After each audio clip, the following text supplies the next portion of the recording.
Jnananjana Shalakaya Chakshurunmilitam Yena Tasmai Shri Gurave Namaha Shri Chaitanya Manobhishtam Sthapitam Yena Bhutale Swayam Rupa Kadamayam Dadati Swapadantikam Vandeham Shri Guru Shri Yuta-pada-kamalam Shri Gurun Vaishnavamscha Shri Rupam Sagrajatam Sahagana Raghunathanutam Tam Sajivam Sadvaitam Savadutam Parijana Sahitam Krishna Chaitanya Devam Shri Radha Krishna Padam Sahagana Lalita Shri Vishakhanvitamscha Namo Vishnupadaya Krishna Prishtaya Bhutale Srimate Bhaktivedanta Swaminiti Namine Namaste Saraswate Deve Gauravani Pracharine Nirvisesha Shunyavadi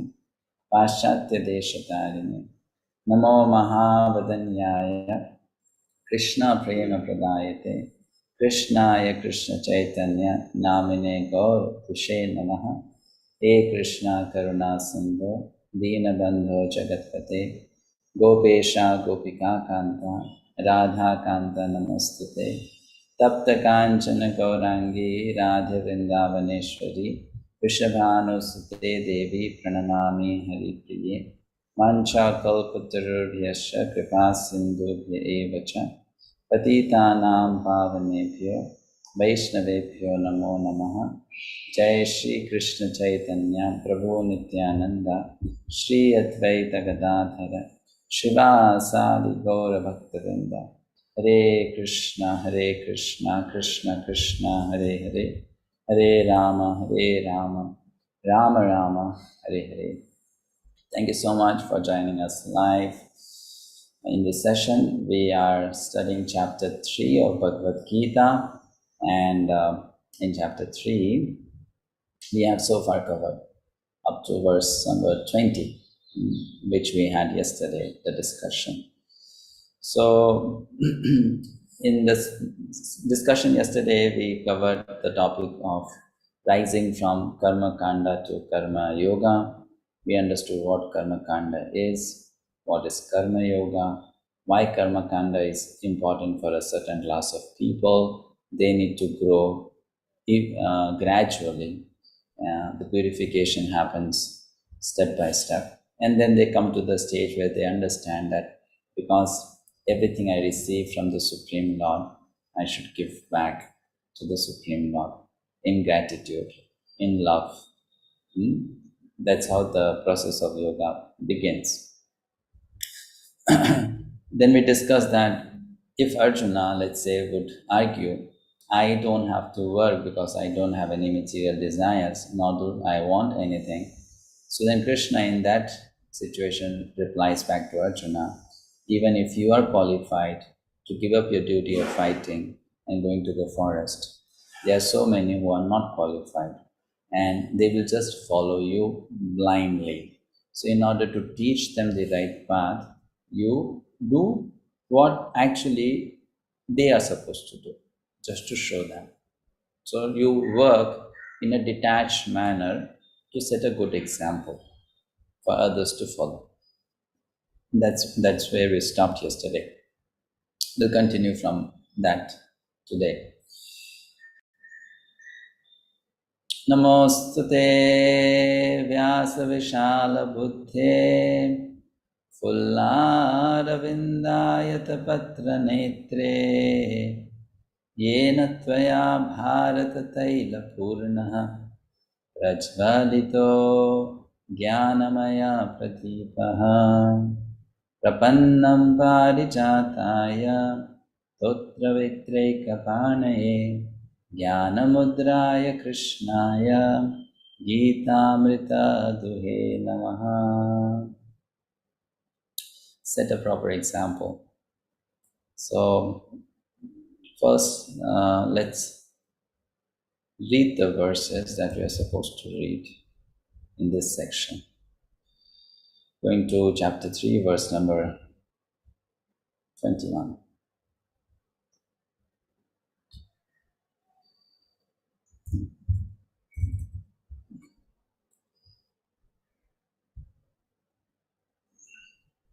Yad yad acharati shreshthas tat tad evitaro janaha sayat pramanam kurute lokastad anuvartate. Name parthasti kartavyam trishu lokeshu kinchana nanavaptam avaptavyam varta eva cha karmani. Yadi hi aham na varteyam jatu karmanyatandritaha mama vartamanu vartante manushyaha partha sarvashaha. Utsideyurime loka na kuryam karma chedaham sankarasya chakartasyam upahanyam imah praja.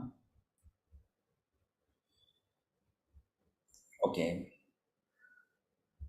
so these 4 verses are about setting a good example.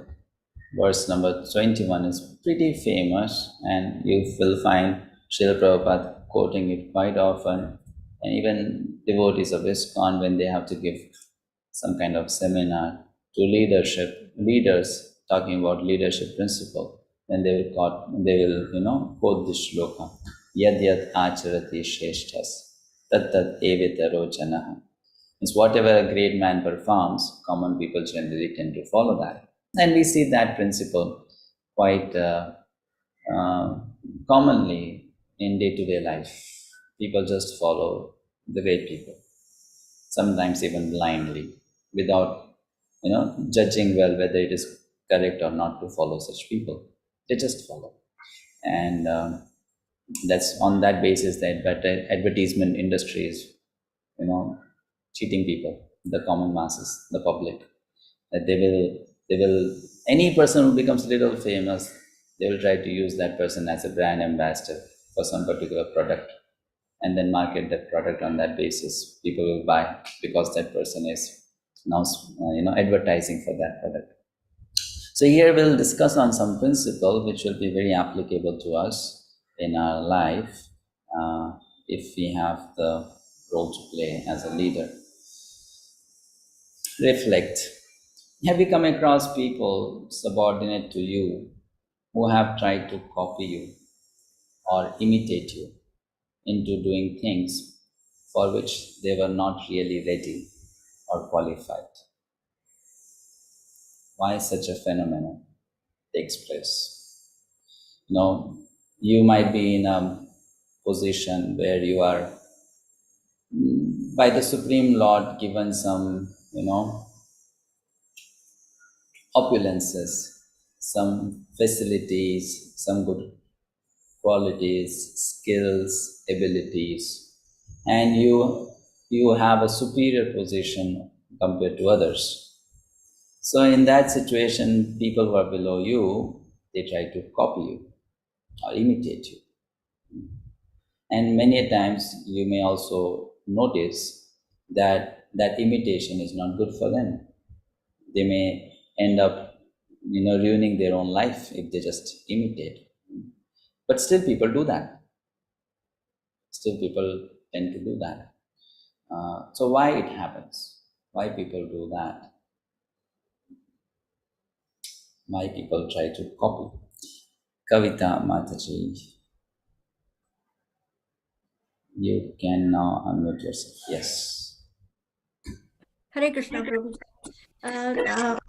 I personally feel that people, when they watch you and observe you, and a particular behavior, when they appreciate in you, they like to imitate, because they like to identify with certain thing which they think is good. So identifying either with an individual or with a group is a common tendency to get appreciation. So that could be the reason. Okay, good. So they want to borrow some strength for that from that identity, right? Yes. And Yes. they hold such identity in high respect. Okay, so if I also can be there, then it's like an Yes. achievement. Yes, I also can do it. I'm Yes. also there. Yes. It gives them that kind of boost of false ego, right? Yes. Kind Yes. of. Okay, fine. Kavya Mataji. Hare Krishna Prabhuji. So my point is related to this is because of the normal nature of the human being is we will get influenced with our surroundings. If something is happening, we will keep observing on the situation and we will try to involve in that. So in that process, we will copy or imitate others. Okay. This usually happen when it comes to kids as well. Whatever we does, our kids will imitate in the same way, the way we speak, the way we work, the way we think. Correct. It happens. Yes. Okay. Yes, Hanit Mataji. Hare Krishna Prabhuji, Dandavat Pranam. So Prabhuji, I feel that, these people, they get very influenced and very bewildered by the external material influences. They see only the good part. They see, okay, so much has been achieved. They look at the gender, this being the gender, still so much is achieved. So, but they don't see what has gone behind it. They don't see the hard work which has gone behind it. They don't see the difficulties which has gone behind it. So they get very influenced by the externals, not by the So why do they get influenced by it? Because they want to reach there, and some of them want to reach there in a very, very short time. Okay, So, fine. That's the reason. Yeah, okay. Fine. Seema Mataji. Hare Krishna Prabhuji. I personally feel that some of the people might, especially the youth probably, they want to copy somebody because they want to fit into the situation. They're not ready for it. Somebody has some kind of a skill and somebody is popular. This person would just blindly copy. He or she might be making a fool of himself or herself by doing so. Still does not realize because he or she feels that somebody is popular and I too am, or probably just wanting to be fitting into that friends group circle or something like that. So correct. Yes. Doesn't want to be known or doesn't want to feel as if, I don't belong to the group. Doesn't want to be isolated from it. So because of belongingness, one just copies to hang around together. Okay, maybe just one more point I'll take. Sanjay Prabhu, yes, you hardly speak. Hare Krishna Prabhu. At the present moment, Prabhuji, I have seen one thing, that the main source of learning anything is the adult, or means senior persons at the present moment. The children are always following the adult person for learning any kind of thing. Suppose in my society, there was not any Nagar Kirtan or any Kirtan. But when I have started doing here Kirtan, even at the present moment, the children, when they play, you will not believe they make altar and they take kartals and they do Kirtan. I understand. So what you are saying is we try to follow the adult, we learn from the adult, so we copy. Okay, good. The thing is, here this question was that sometimes people just do that blindly, even though they are not ready for it or not qualified for it. If they copy and they're qualified, then that's okay, no problem. But if they're not ready and qualified and they copy, so why it happens is because, as Hanit Mataji said, they get attracted to the glamour and glitter, the external result, but then they don't seriously think about what has been gone behind getting that success. What efforts have been put behind getting that success. And that's what then leads to they getting cheated. Now, I'll give you an example. You may come across a YouTube video where someone, let's say some monk, we're not saying ISKCON monk, some kind of monk, he's saying, in 3 minutes, I'll teach you how to control anger. Right? In 3 minutes, I'll teach you how to control anger. Maybe it's possible that person has controlled anger or has won over anger, conquered anger. But when that person is saying, in 3 minutes, I'll teach you how to conquer anger, basically that person is cheating you. Why that person is cheating you? Because for that person himself or herself, it would have taken maybe 3 decades to conquer anger. Not 3 minutes, 3 decades. And instead of telling the audience, I will teach you the process so that you will also take 3 decades to conquer just to sell his product. He's saying, in 3 minutes you can conquer anger. Now, those who are intelligent, they will never watch that video because they know conquering anger is not that easy and you have to pay a bigger price. But those who are not so intelligent, they will fall into the trap because the result is very, very attractive. I can conquer anger. And the price is also very small, 3 minutes, right? Very little price to pay. So I'll pay that price and I'll easily conquer anger. Without thinking that that result is achieved by paying a good amount of price.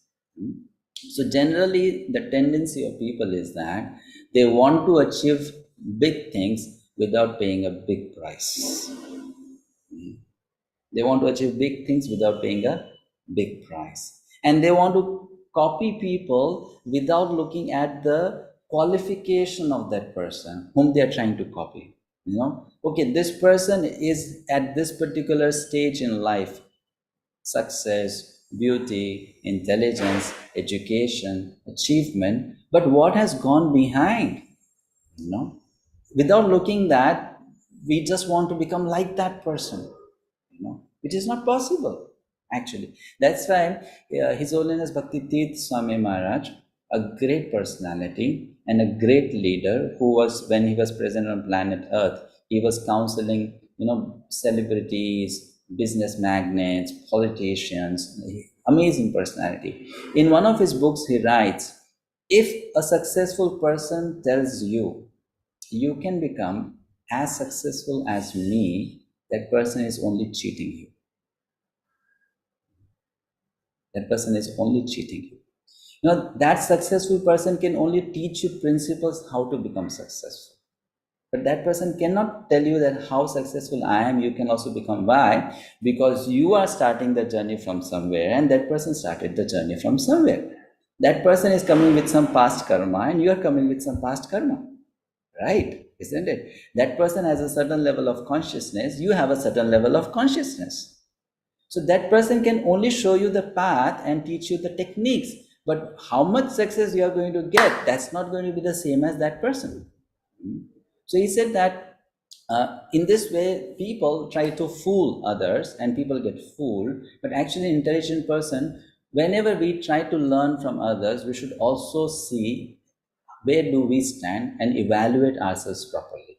Where am I beginning the journey from? What is my level?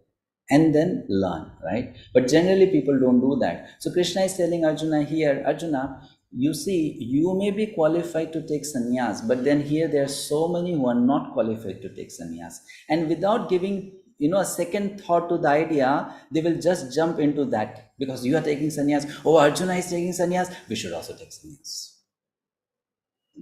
They'll just jump into that. So that's why you should be careful. You should be careful. And this is the reason why those who are in the position of a leader should be very careful of doing anything, because there will be people who are blindly following you, and they may take a wrong message. They may take a wrong instruction. They may take a wrong signal. So you have to be very careful, that you don't let them do that. You don't let them do that. Therefore, leadership is a very risky position. People think it's easy or it's good to be leader, but it's not.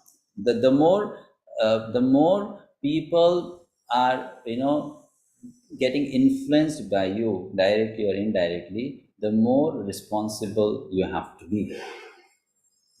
The more responsible you have to be, because by my one action, I can either teach 1,000 people what is right, and by my one action, I can make 1,000 people do what is wrong. Isn't it? So that is being told here by Krishna to Arjuna. So the lesson is, what is good can be copied, but not without discretion. One should always consider whether a particular act will upgrade myself or degrade myself, right? One should always consider that, right? So we should not just copy. Even when we are learning from those who are superior to us, we should not just simply copy. We should copy with discretion. considering whether it's good for me or not. Not just simply copy. I'll tell you an incident, very instructive. I was in 2 years ago, perhaps I heard about it in ISKCON Vrindavan temple. A disciple of Srila Prabhupada, his name is His Holiness Subhak Swami Maharaj, a very gentleman person, Bengali, who came across Krishna consciousness not in India, but in the Western country when he was studying. So like he left India, went to, I think, US or UK, I'm not sure where. There he met the devotees, and that's how he became a devotee. So he was not married, so later on he became a brahmachari, then a sannyasi. A very, very, very nice, simple-hearted sannyasi, quite old also, I think in 80s now, 82, 83 years old. So Subhak Swami Maharaj, when he met Srila Prabhupada, at that time Srila Prabhupada hardly had Indian disciples, because he was preaching in the West, so most of the disciples were from Western countries. So there were only a handful of Indian people around Srila Prabhupada, And His Holiness Subhak Swami Maharaj thought that because I just joined this movement, I am a newcomer. I am new. I'm a junior. And these people who are around me, they are my seniors, right? They have been in the movement for a longer time, so they are my seniors. Just a second, someone is there.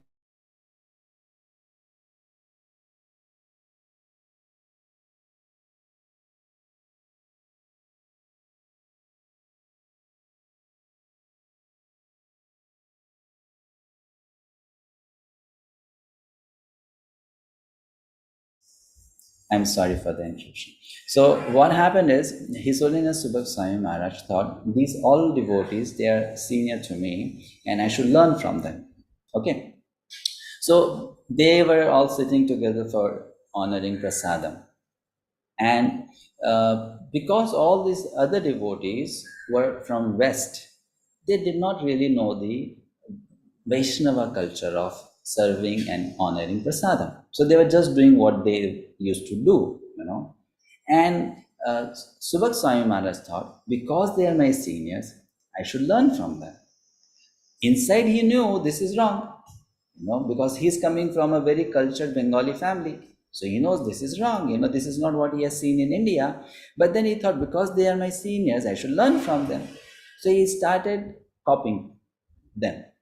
So Srila Prabhupada called Maharaj, and Srila Prabhupada told him that, you see, I understand your humility, your humble attitude, your mood is good, you think you are juniors, you are learning from them, you are trying to take things from them. But then he said that, you see, there are certain things in which you are better than them, and there are certain things in which they are better than you.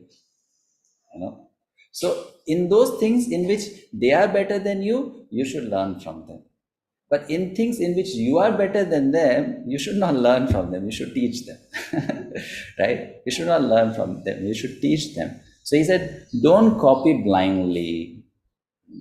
Don't copy blindly. Even if someone is superior to you, you should use discretion. Right? So then Maharaj told this thing that we sometimes also do this mistake. Sometimes what we have learned from our parents, what we have learned from the society, what we have learned from our teachers, when we were not devotees, is something much higher than what we get to learn from people in a spiritual organization. Many a times. Because those people, they may not be so mature. They might be devotees or spiritualists, but they may not be so mature in all the fields of life. Right? So in that situation, what we do is that we blindly reject the teachings that we have received from those who are not devotees. And then we, blindly start following those things from devotees whom we start considering as very great people. And in that way, we do big mistakes. So we should not copy. We should learn with discretion. Many times what we know from before is much better than what we come across as a newcomer in a spiritual institute or organization. And we should not blindly accept it. That's wrong. Very, very wrong.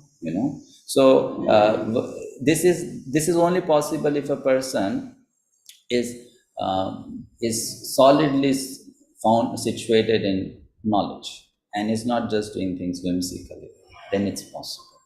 It's very much possible. And it is something which all the members of ISKCON should practice, because ISKCON is a huge organization with thousands of varieties of people coming in. Not that all come from the platform of pure devotional service. There are people coming from very, very, wrong backgrounds also, correct? Having a very bad past also, right? Not very much groomed in culture, education, etiquette. There's so many things like that. So it's just like a hospital. People who are sick come to one hospital, not people who are healthy and all fine, right? So when we are in that association, we do respect people because we know they are on the right path. But it's not that we learn anything and everything from anyone and everyone, considering that to be right. That should not be done. That should not be done. So in Gita, Krishna says, just like a karma can actually be seen as karma, and karma can be seen as akarma. We will discuss this, Similarly, I say there can be satsang in asatsang, and there can be asatsang in satsang. If one is not careful. If one is not careful, one can learn right things being in a wrong place, or one can learn wrong things though being in the right place. And one should be careful enough, intelligent enough, that I should learn only right things in the right place, not the wrong things from the right place. So here Krishna is telling Arjuna that yad yad acharite shesha. So Arjuna, you should not leave the battle and go away, rather you should fight. Okay, we continue our reading.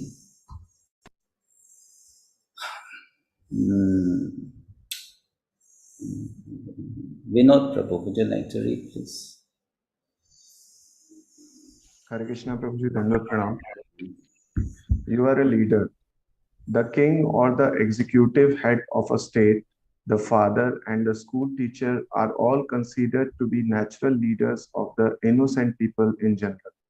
All such natural leaders have a great responsibility to their dependents. Therefore, they must be conversant with the standard books of moral and spiritual codes. 3.21 Bhagavad. Hare Krishna. Hare Krishna. So here Srila Prabhupada is saying the king, executive head of a state, father, school teacher, all are natural leaders. So anyone who is grown up is a leader actually, because you'll be in some responsible position, right?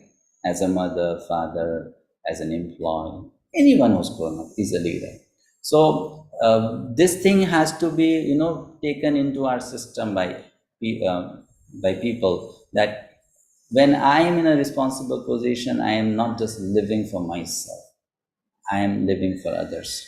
And whatever I do, I should think twice, because it's not going to affect only my life, it is also going to affect the lives of so many people. And that's why, when you don't have to bother about how it's going to affect others' lives, you can take decisions very easily. And when you have to really think about how is it going to affect others, then you have to think 100 times from different angles, and then come to the right decision, which will benefit all. This is what has to be done. Next verse. So now Arjuna may tell Krishna, well, it's very easy to give good bhashan, like you work for others, you just live to teach others, set a good example. It's very nice to talk like that, but it's difficult to act like that. So Krishna says, so what do you mean? I don't do like that. I also live to teach others. I also set example, I don't have to work, but I work to teach others. Krishna gives his own example that I also follow this principle.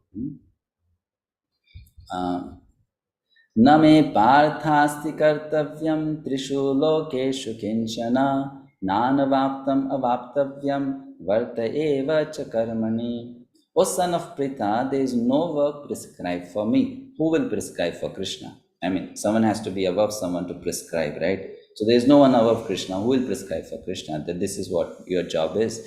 Within all the three planetary systems, nor am I in want of anything. He doesn't want a 4 BHK house, a Mercedes car, he doesn't want anything. So why does he have to work? Next, nor have I a need to obtain anything. There is no such need also. And yet I am engaged in prescribed duties. So Krishna says, when I take birth in a Kshatriya family, I act like a Kshatriya. When I appear in a Brahmana family, I act like a Brahmana. When I am a sannyasi, I act like a sannyasi. When I am a grihastha, I act like a grihastha. So this is all varnashrama, right?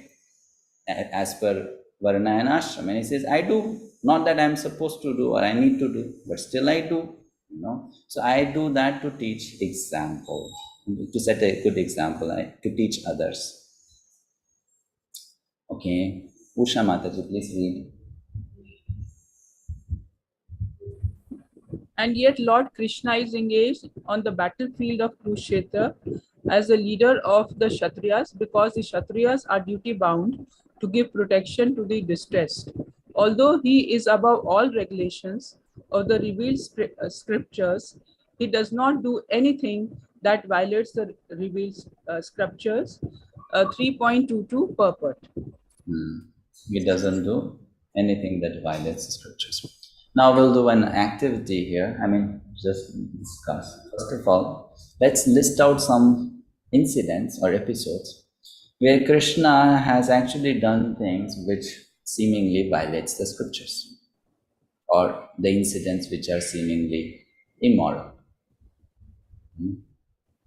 List them out. You can put in the chat box, or you can raise your hand and contribute. Yes, Amit Mathus. Stealing the clothes of the gopis when they were having in the kunda. That is immoral. Yes. Mahesh Ravi. Yeah, Makhan Chori, Ranchod, Vastraran. Okay. Fine. All right. 3 points. Stealing butter. Anju Mataji.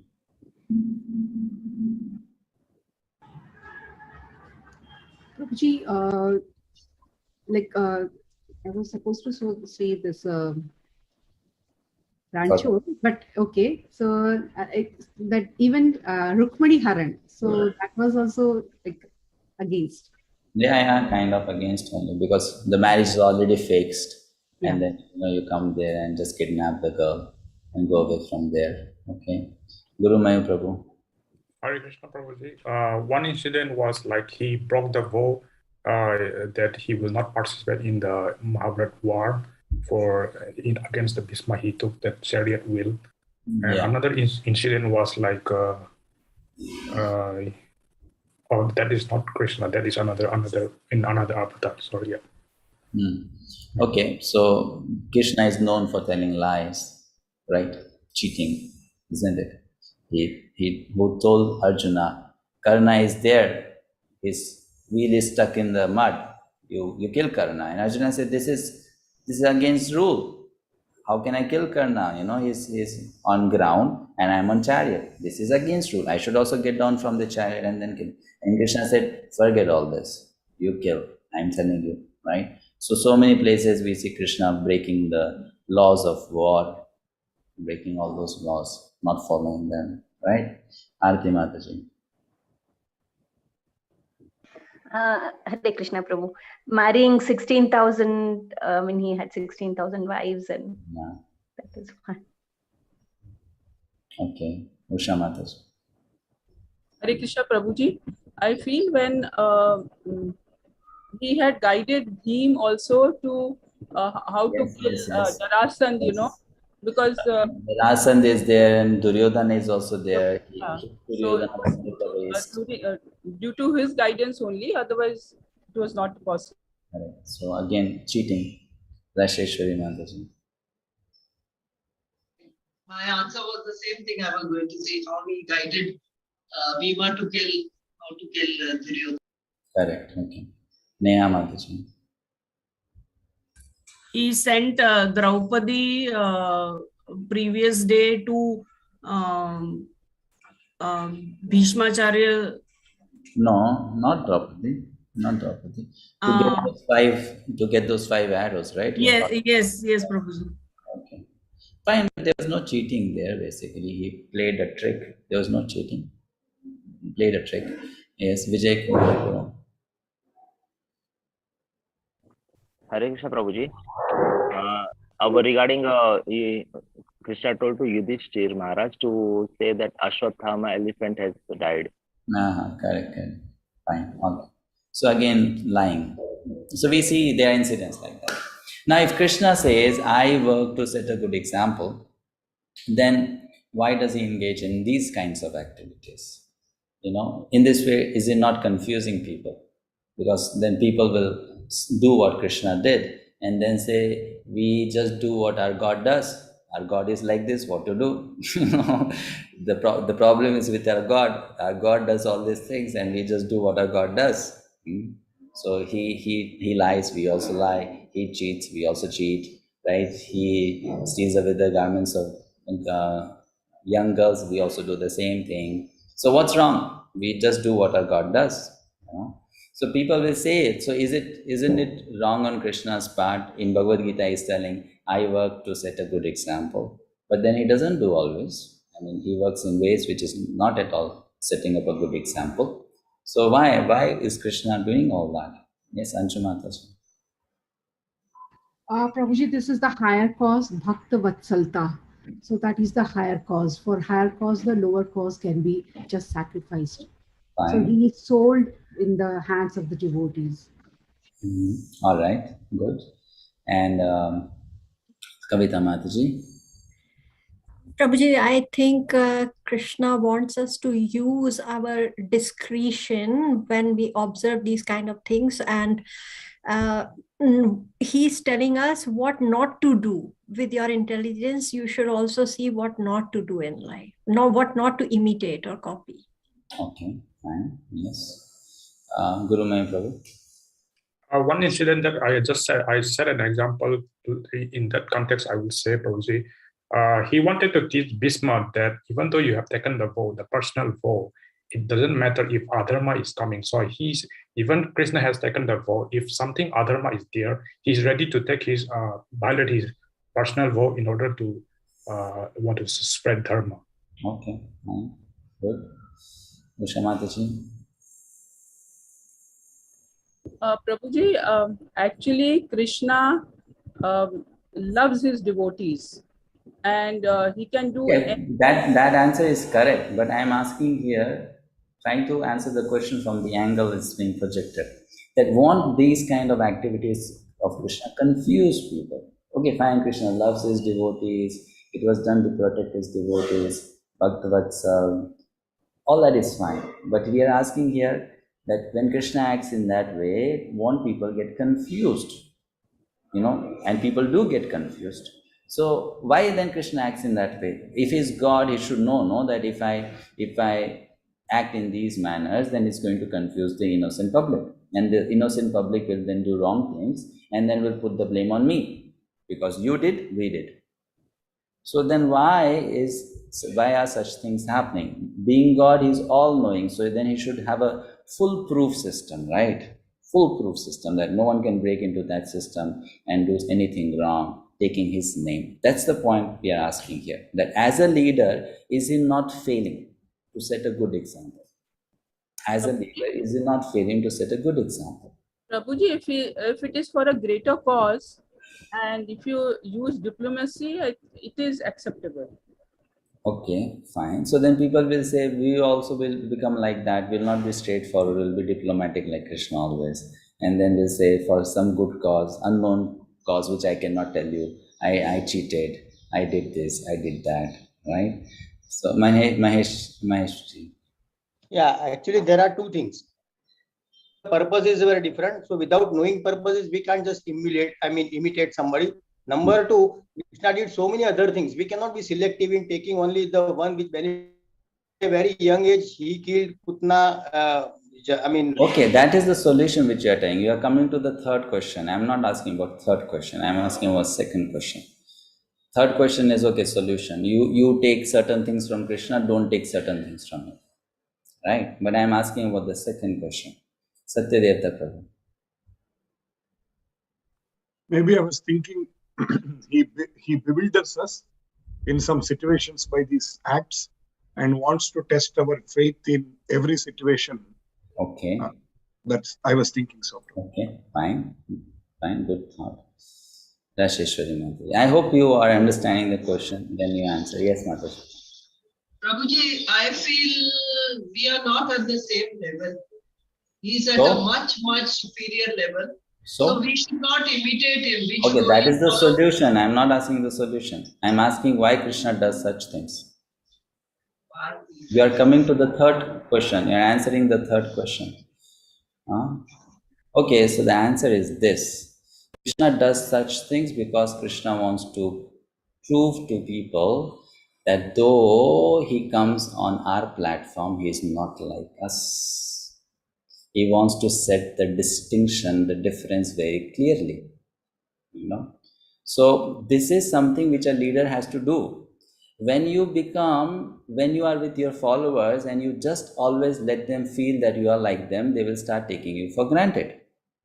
So you also have to maintain your position as the superior sometimes and let them know that though I come down to your level, I teach you by example, I do what you do, I am not same as you. Because a follower has to do both the things. A follower has to follow the leader. At the same time, the follower has to not forget that I am follower. I am not the leader, and I will not become the leader. So Krishna, if he just does everything, then what will humans start thinking? Well, he's just like me. He's just like me. He's not God. But when he breaks the rules and he doesn't get punished, then what is proven is he is God. He can do that. I cannot do that. So a leader has to be very careful that you are a leader, you have to maintain that position. You have to safeguard that position. You have to always give this signal to the followers that don't forget, yes, I am the leader here. Don't forget that. Don't start thinking that, okay, you have become as equal to me, as good as me, because that's a dangerous position for the follower also, isn't it? If the follower starts thinking so. And at the same time, you cannot be so different from the follower that the follower cannot relate with you. Right? If you are very, very different from the follower, then the follower will not be able to relate with you and will never be able to learn from you. So this is something which all the people who are in leadership position should know. They have to they should not be very, very different from the followers, because if they create too much of difference, they create too much of gap, they create too much of distance, the follower will stop learning. The follower will stop learning. Right? Like, doesn't it happen when you find someone who is very great, then you lose the hope you can ever learn from that person, because you think, hey, that person is so high, I am so low, what can I learn from that person? Very difficult. But if there is a person who is just 10 steps ahead of you, then you can think, okay, I can catch up. I can catch up because that person is just 10 steps ahead. So a leader has to sometimes come down in order to be in a position that the followers can relate to. But at the same time, when he comes down, he should not let the followers think because he has come down, he has become like them. He has to also maintain that distinct position. So Krishna breaks the laws, breaks the rules to prove that he is God. He can do that without being reproached. He does that purposefully, intentionally. That is also Krishna's strategy. A good leader works with strategies. This is Krishna's strategy. He will break the rules to prove that he is God, which means he is not like us. He's not like us. And that's what any leader will also do, that they will follow everything with which they want the followers to follow, but to keep their position distinct, sometimes they will not follow. And the follower will get the signal, yes, my boss can do that because he's the boss. I cannot do that, right? I cannot do that. So that's what Krishna is doing here, and that is his intelligence, his brilliance, that he does like that. And the follower, what answer you are giving is for the third question. What is the best way to learn from a great personality? You don't copy them, you follow them. You take the principles and implement in life, and you don't just copy them. Okay, he is doing so, she is doing so, let me also do the same thing. You learn from them the principles and do that. Right? So a leader has to be very, very careful. Giving an example, once Srila Prabhupada was in, I think, Allahabad during this Kumbh Mela Utsav, and he told all his disciples, you should get up early in the morning, take bath, have Mangalarti. It's quite cold, in the morning, open area, taking bath, not so easy. And all these people came from very affluent families, Western culture. They didn't have the habit of getting up early in the morning, taking bath. So they were sleeping till 5, 6 o'clock, 6:30, 7 o'clock, no Mangalarti. So Prabhupada got the news that devotees are not getting up in the morning. And Prabhupada was old, him not taking early morning bath is quite reasonable. If he takes, he may get sick. So he was not taking bath early morning. He was taking bath around 6:30 with lukewarm water. So what did Srila Prabhupada do? One day, just to teach everyone, at 3:30 in the morning, he went with some disciples to take bath in the chilly, cold water of Ganga. And the news spread like wildfire that today Prabhupada has taken bath in Ganga at 3:30 a.m. in the morning. So all jumped out of their bed, if he is taking bath, who are we to not take bath? And then they all ran to take bath in the early morning. So a leader has to sometimes do that. Personally take inconvenience to teach the followers. Pay that price.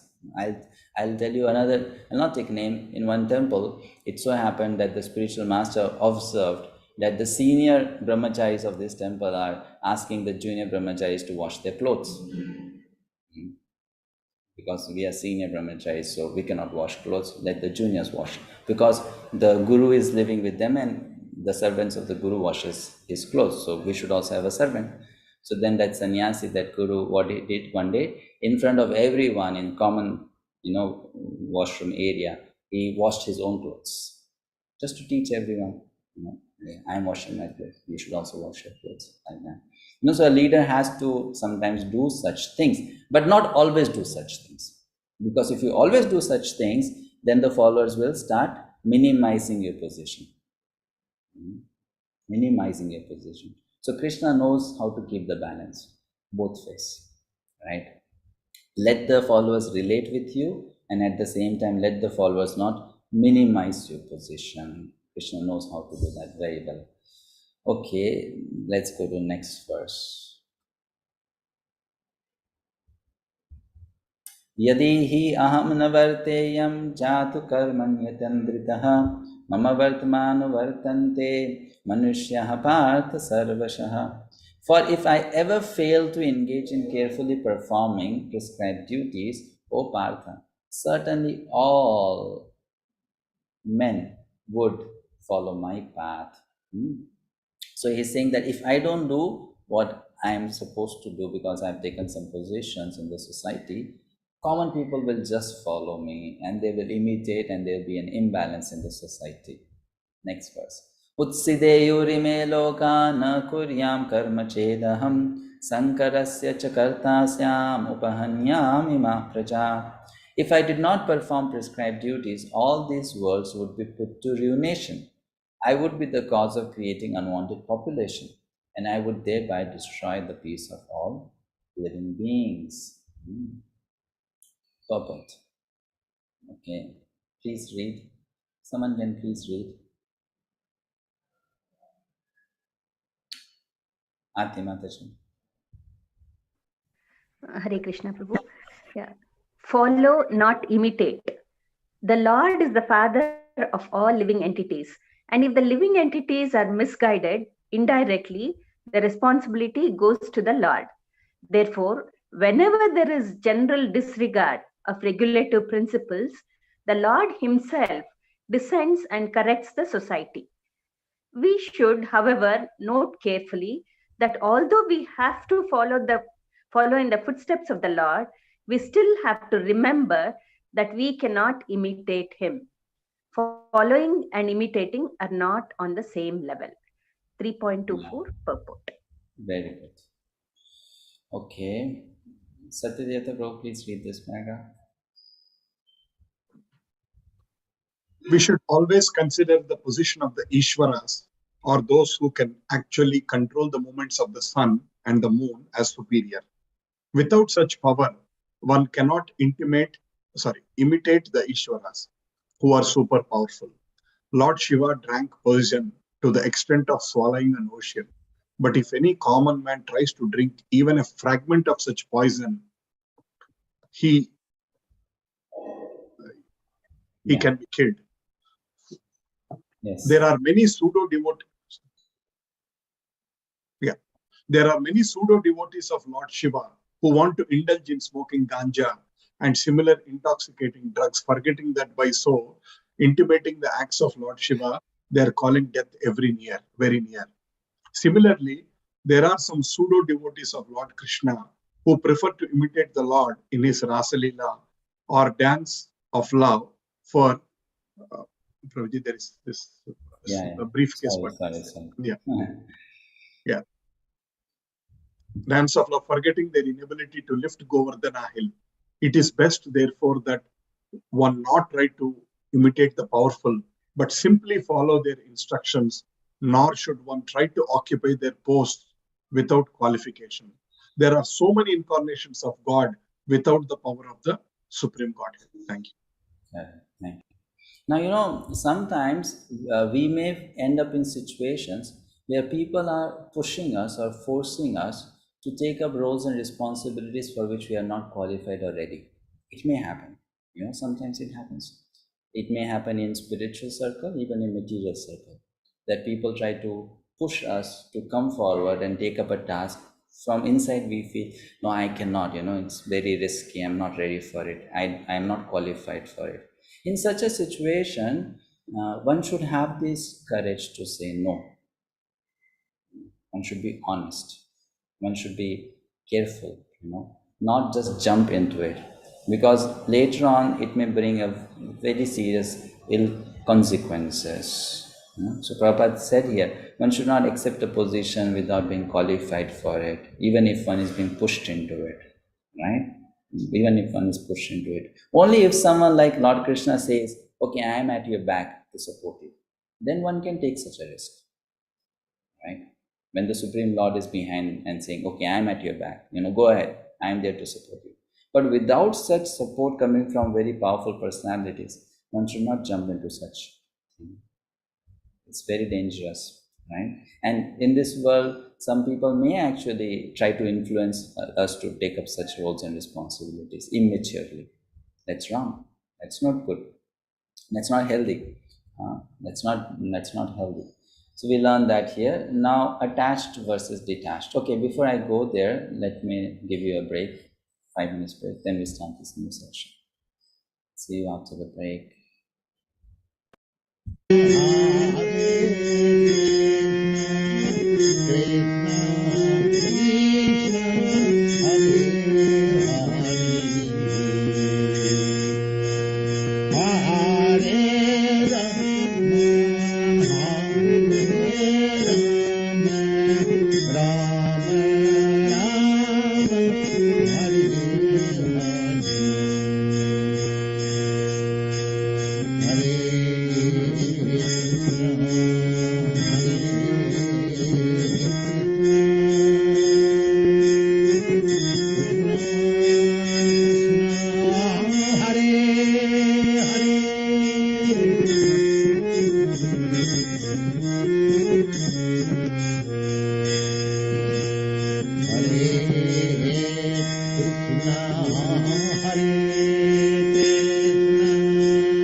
Okay, welcome back.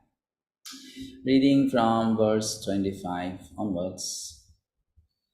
Saktah karmanya vidvangsho yatha kurvanti bharata kuryad vidvans tatha shaktash chikirshur loka sangraham na buddhi vedam janayet ajnanam karma sanginam joshayet sarva karmani vidvan yuktah samacharan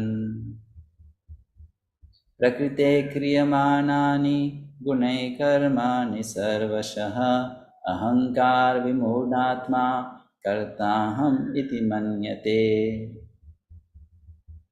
tattvavittu mahabaho guna karma vibhagayoho gunaguneshu vartanta iti matva na sachyate prakriter guna sammulaha sajjante guna karmasu tana kritsna vido mandan kritsna vinna vichalayet. So here in this section, Lord Krishna will be talking to Arjuna about the difference in the consciousness of two kinds of people. One is those who work in a detached spirit, and the other is those who work in an attached spirit.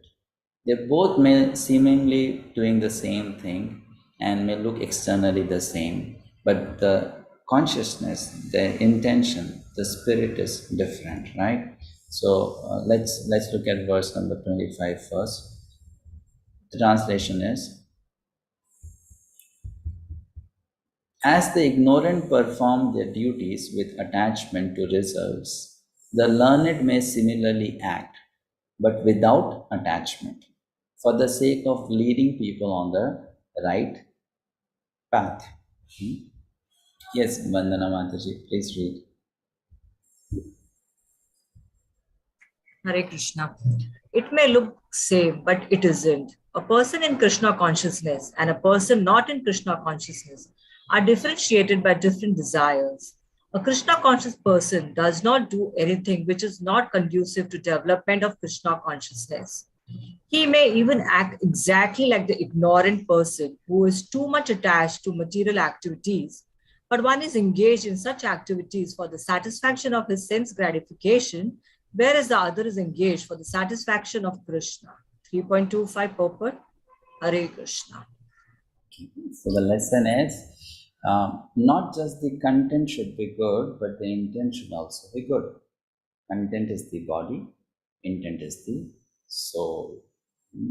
So when we do any activity, there are two things: the activity and the intention behind doing that activity. So here we are learning that an ignorant person and a learned person both act. A devotee and a non-devotee both act. They may be doing the same thing. So the content is the same, but the intention is not the same. The purpose is not the same, right? And the whole process of Krishna consciousness is changing our intention, right? Purifying our intentions, isn't it? That's what we are trying to do. That's what we are trying to learn. I'll tell the same thing which I have told before. Arjuna, before he heard Gita, he was supposed to fight. After he heard Gita, he is supposed to fight. So the activity did not change, the content did not change, the intent changed, the intention. Why am I doing it? So this is what we have to emphasize upon a lot as a practitioner. Many times we just want to change things externally. Okay, I am a Grihastha, let me change my ashram, then maybe I'll become a better devotee. Okay, I am a brahmachari, let me get married, then maybe I'll become a better devotee. No, I have this service in the temple, I am a pujari, let me change my service, I'll become preacher, then I'll become a better devotee. We try to always change the external things, the content part, and thinking that if I change the content part, then I'll become a better devotee. But that is not what the scriptures prescribe. In fact, the scriptures say the content, the external part may not always be in your hand to change it. You may not be always able to change that situation, isn't it? Like, for example, if I'm in a family where no one else is a devotee, I alone practice Krishna consciousness. So is it possible that now, okay, husband go away, wife go away, children go away, right? Not possible. You have to manage in that situation. So what I can change is now the intention, the internal things, not the external things. And that's where one should focus upon, not the external things, because sometimes when there is a problem, we run away from the problem thinking that will bring solution. But scriptures say karma is so nasty. It can find you anywhere you hide, right? You run from your karma will chase you and find you anywhere you are. So external cannot be changed much, right? But internal can be, like telling the story from the life of His Grace Gaurang Prabhu. He himself tells this story. So he tells that when he joined this movement, now he is expert in doing so many things. He can preach, he can lead people, start new projects, right? Do multifarious activities. Though he does all those things, at the same time he's also a very good cook, which is quite strange. People who are in such leadership positions, hardly they would have time to go to the kitchen and cook themselves. Very, very rarely we find such people. He's an expert cook. So he always, when he came to the movement, he was always running away from this seva of cooking, of being in the kitchen, because he thought this is a headache. You cannot satisfy all the devotees. One will say today I want Gujarati item, someone will say no, today should be South Indian menu. So you cannot satisfy all the brahmacharis. There are 150 brahmacharis, and every day someone will complain. There won't be a day when everyone will say, okay, we are happy with your cooking. Every day they will be complaining. So he said, I don't want to get into that seva. But he realized the more he wanted to run away from that seva, for last 20 years that seva is chasing him. Wherever he goes, he's put into kitchen. Somehow or other the seva comes on his head. So later on he realized, this is my karma. I have to cook. So let me not run away from this seva. Just accept it and do my part. And this is how we will also see. Sometimes you want to run away from situations, people, and those things will just chase you. They will not leave you, They will not. You leave one job thinking, I'll go to another place, my boss will be better, and you find similar kind of same situation, right? So that is my karma. It's not going to leave me. So Gita is teaching us not to change those externals so much, but changing my internals, my attitude. Work on that. And that is actual spiritual development, spiritual growth, So this is given here. Let's go to the next verse, then we will discuss what you see on the screen. 26.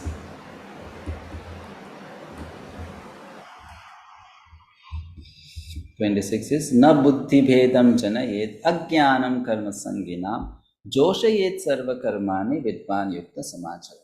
Now you see, let's say you are a person who works in a detached spirit, but there are people around you who work in an attached spirit.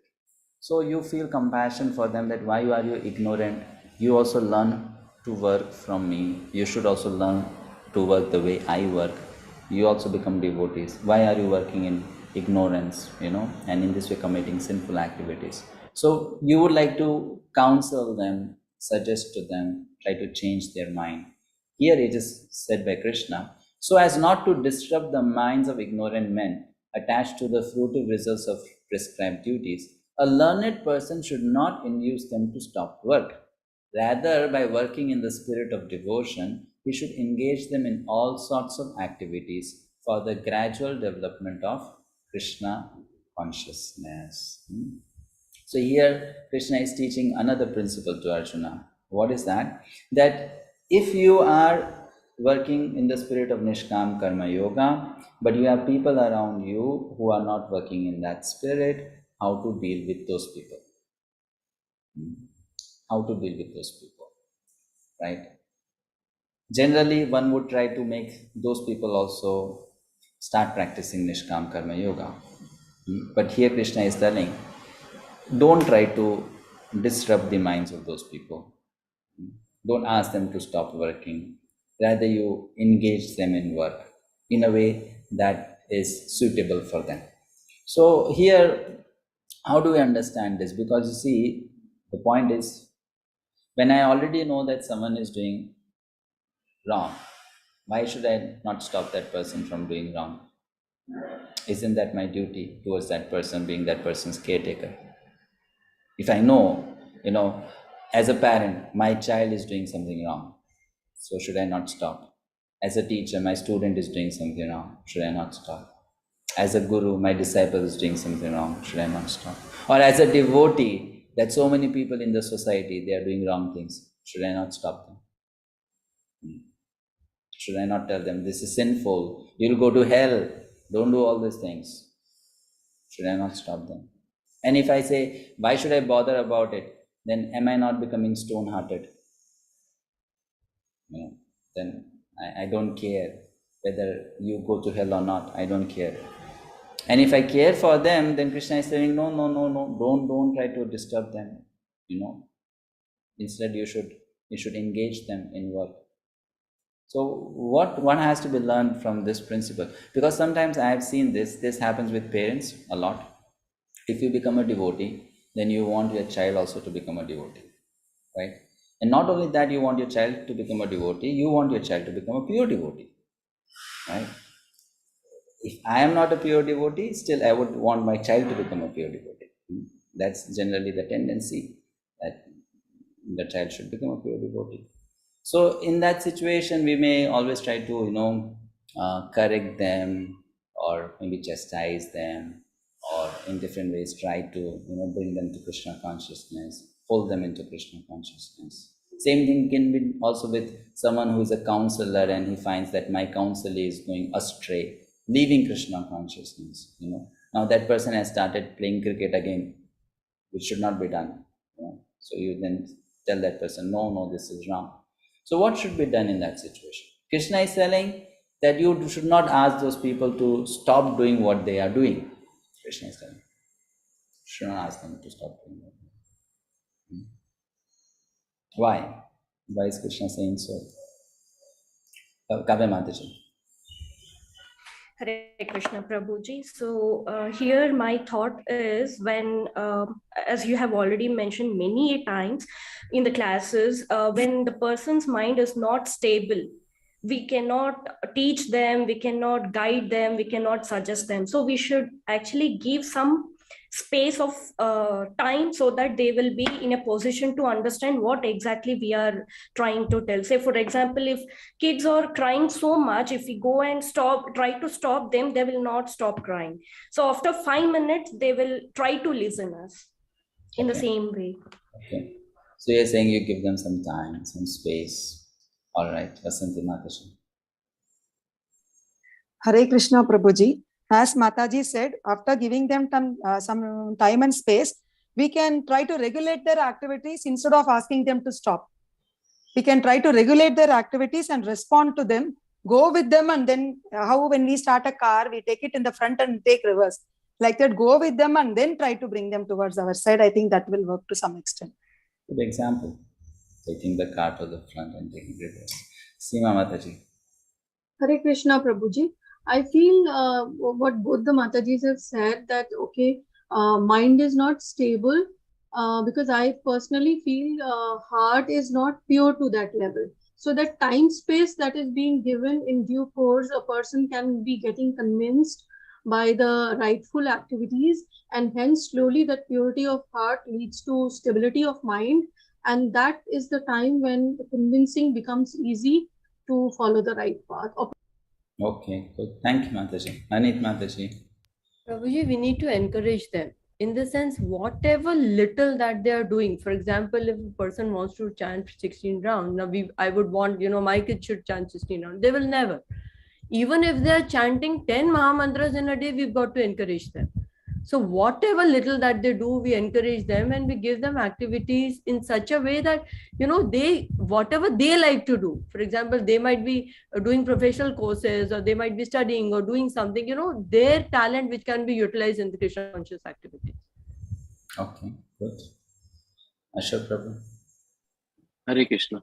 I think because of their preconceived convictions, they may not immediately agree to our advice. So here Krishna's advice is you continue to do your job of Nishkam Karma, lead by example. Gradually they will toe your line. Very good point. Thank you. So this is something which I appreciate what you said. It will be this should also be a strategy. When you want to teach people something, it should be done, it should be given to them in a strategic manner. That what way they can take it best, right?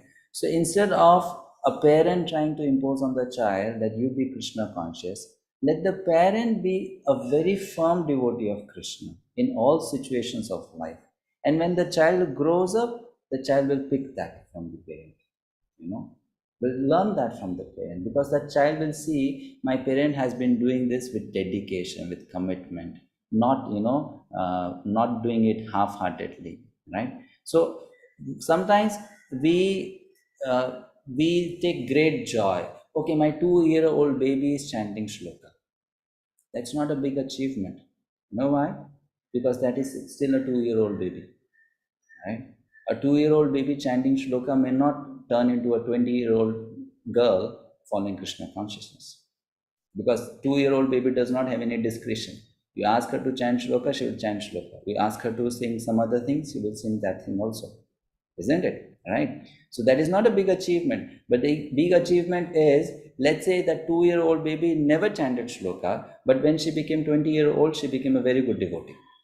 That will be a true achievement, because now she is mature, she can take her own decisions, and she has voluntarily decided to be a devotee.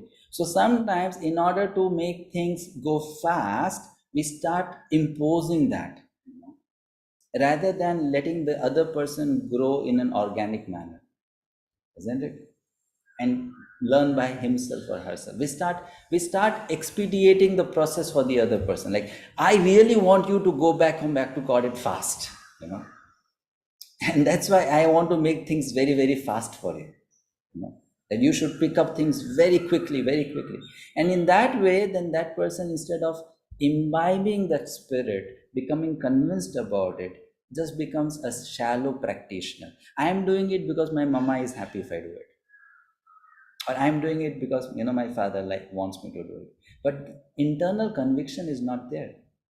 I should be doing it because it's good for me, isn't it? So we have to do what we are supposed to do, and at the same time be detached, and not let others also be like that. Let others be the way they are. When they come to us, I need help, then give help. In other situations, you can give advice in a detached manner. If you do this thing, then I think this will be good for you. But not impose on them. When we do that, then it depends on what kind of child you have. Sometimes there are children who are very emotionally attached to, very, very emotionally attached to the parents, and they just follow the parents because they don't want the parents to feel bad. But they don't always agree with the parent.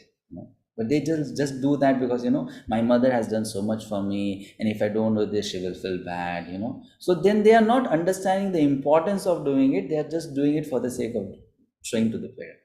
And that's not how we want those children to take up Krishna consciousness or devotional life. We want them to be fully convinced about it, that this is something good for me. Even if, let's say, someday my parent gives up Krishna consciousness, I should not be giving it up.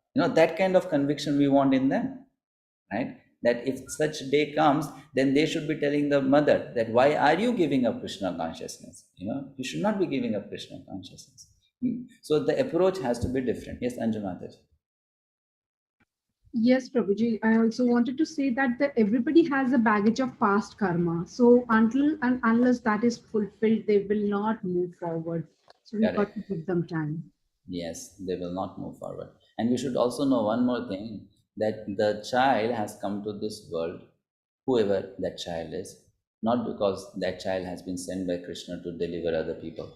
Such children are very less, who come to this world to deliver others. Most of the people come to this world because they have some material desires lurking in their heart.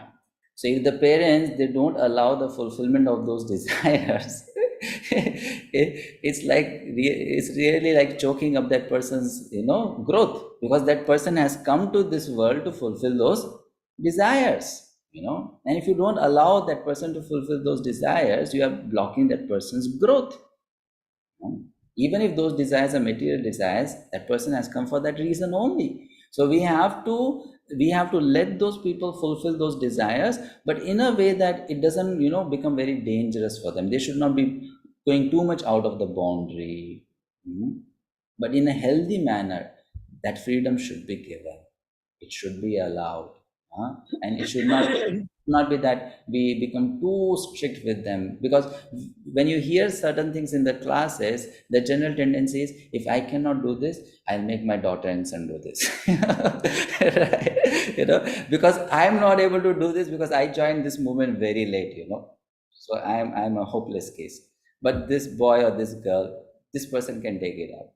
And then we start, kind of pushing them towards to do those things, which is not healthy. And I've seen, let me tell you something, this is what generally happens. We have seen this, that because of that kind of immature behavior of the parents, most of the times we see that the children of devotee parents don't take to Krishna consciousness very seriously. Very, it should happen otherwise, right? It should be happening otherwise. But generally it happens that the devotee children don't take to Krishna consciousness very seriously. The reason is the parents are not very mature in giving that process of Krishna consciousness. So they start going away instead of coming closer to it. It should not be imposed upon them. Rather, one should inspire them by oneself being very committed to this process. And I'll tell you something which I have experienced, this phenomenon works. When I got connected to Krishna consciousness, I never preached to any of my family members. Never ever. I never told them that they should chant, they should follow Ekadashi, they should do all these things. I did used to speak to them whatever I heard in classes. I shared that I love this thing, talking about Krishna, talking about Prabhupada, and giving them prasadam, giving them gifts. But I never pursued, them into following Krishna consciousness, that you should be doing. Never ever called my mother and said you should chant, never told them anything like that. But when I went home, I religiously did whatever I was doing. And they observed me. They saw me doing it, And when they saw that this person does that, whether it's summer or winter, it's raining or it's hot, whether this person is happy or sad, whether he's sick or fine, this is what he does every day religiously. And this thing is changing him. This thing is, working for him. This person is becoming a better person. Then naturally, they also started doing those things. Immediately they took up. Immediately they took up. Without me calling them up or doing a following up, every week call them up. Are you chanting? Are you doing this? Are you doing that? No, they took it up. They took it up immediately. And then now they are following. Most of the things they are following. So they will follow. Why they will not follow? After all, they are your family members. Blood is same. So value systems are same. It's natural. Most of them will follow. Because we have similarities. That's why we are together in one family. Correct? So sanskar is already there. The seed of sanskar is already there. They will follow. We are devotees or we have taken to Krishna consciousness. Why? Because in some way our parents have given us some sanskar for Krishna consciousness. Right? Isn't it? So that is there in the whole family, in most of the members. They will pick it up. But then we have to just let them come to them in a more, a natural manner. Then they will take it up seriously. Okay, Satyadev, you wanted to say something? I have, I don't know, not to comment, but I have a question in that respect, Prabhu, because today, what you are explaining in the last few weeks, I found them very, very practical. But when I see what's happening in the real world in ISKCON and the amount of preaching happening, the amount of pushing happening sometimes, it appears to me like a contradictory to what you're telling. For example, we say that we have to give them step by step, but to a stranger also we give a Bhagavad-gita, a person who may not be even in no way connected to any path also, but we put them the highest philosophy of Bhagavad-gita in their hand. And if you see the whole youth preaching in the college, there's a lot of push to make them to attend everything, go through those classes, make them chant 16 rounds. And many of them are almost becoming brahmacharis also from engineering colleges and medical colleges and so on. So I'm trying to connect what you said to what's happening. I wanted to understand the balance, Prabhu. I'm a little confused. What is happening, better we don't talk about it, because there's so many things happening at so many places. So how will we judge what is right and who is doing the right thing, who's doing the wrong thing, right? We cannot really evaluate so many centers, so many preachers, so many efforts, initiatives. So we cannot pick on each of them and say, this is right, this is wrong, this is right, this is wrong, this is wrong. But the principle is this, that, we should preach with compassion, not with passion. Right? We should not let our preaching be driven by passion, rajoguna, result-oriented preaching or spreading of Krishna consciousness. It should be done with compassion, right? And then when you do with compassion, those who have to take the benefit, they will take the benefit and will become devotees, right? So a preacher should be like that, detached. Srila Prabhupada did the same thing. We don't see Srila Prabhupada, catching people and then trying to convert them individually. Isn't it? He was like a farmer who goes to the field, throws the seeds, and then depends on the seed, which will turn into a plant. Correct? So a preacher should be like that. You spread the net of Krishna consciousness, or you give people the opportunity. But then you don't choose and pick people and start chasing them. Become a devotee, become a devotee, become a devotee, Whoever is ready for it will take it up. Will take it up. And when you when you inspire people in through that process, those people, they turn into serious devotees because they have not been forced into it. That was their voluntary decision, you know. I decided for myself. Like 2 weeks ago, I was in Vrindavan Institute for Higher Education. I was teaching there. So one girl asked me this question. Morning class, it was a class on determination. So she was a devotee girl, and she maybe 19-year-old. So she asked me this question, Prabhu, I saw your video on Hare Krishna TV, how you came to Krishna consciousness. So your life has been very adventurous, how you came to Krishna consciousness. But you know, for me, there is no adventure in Krishna consciousness because I was born as a devotee child. I mean, for me, all these things are normal. You know, for you, what was new, there was nothing new for me in it because I was born as a devotee. So going to temple every day, Prabhupada Murti, attending class, eating prasadam, everything is common for me. There is nothing new about it. So then how do I take Krishna consciousness seriously? Because I don't have those experiences, you know. I don't feel there is a magical thing in this process. Yeah? So how do I take seriously? So then I told her something which struck with her chords. I told her, the reason you are not able to take Krishna consciousness seriously is because you don't feel that you are voluntarily doing it. You feel that you are doing it because of some kind of pressure from someone, maybe the parents, maybe the friends, maybe the society, but this is not your individual choice, right? And the day this will become your individual choice, you will be for it 100%, right? So I told her, come out of that zone, put yourself in a place where you'll be able to experience Krishna consciousness as your individual choice. Then you'll take to this process very seriously. And that's how parents, leaders, counselors, they should not put their followers too much in a protective environment. Don't do that. Don't do that. Let them come out of that protective environment. If possible, fall sometimes, get hurt sometimes, you know, break their leg also sometime, right? Do all that. Because when they go through that, they will first of all learn that this thing comes by paying a price. You don't get it cheaply. You don't get it freely. Yeah, you have to pay a price to get all these things in life. Second thing, I paid the price. You know, not someone else paid for me. I paid the price. And that will then make them very devoted to the whole thing. So this has to be learned, you know, that we throw the child out of that protective environment. And just like that, the caretakers of devotees should also throw the people below them into some kind of place where they don't feel so much of protection, you know.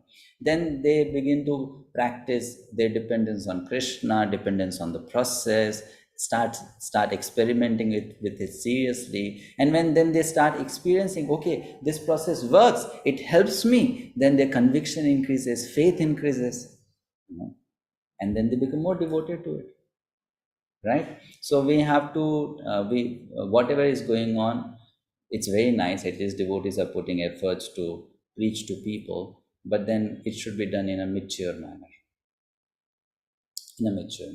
In a more organic manner, rather than, you know, just quickly converting people and getting them into the team or into the army, that we have so many people who are with us now. Let the process work slowly but surely. Transformation should happen like that, you know. So that should be done. Amazing. Okay. Thank you so much. Very beautiful. This example what you gave now, that just let them be out of the shell. If you can just tell everybody the story of Kishori Jani. She is the daughter of the president of the and how her father just allowed her to go. I mean, she was born as a devotee child, completely her entire childhood is spent in the temple. And then at the age of, I think 17 or 18, she decided this is too much and I want to see the world. I've not seen anything. And then her father allowed her to go, and she was in the US and she studied, and that is where she realized the importance and the value of Krishna consciousness. And then on her own, after I think 5-7 years, she came back and she's now married to a devotee, and I think they're practicing in Leicester, England. So that's exactly what you're saying is the same story. Yeah, it's true. It works. It works because we should know one thing, even Krishna doesn't take away people's freedom.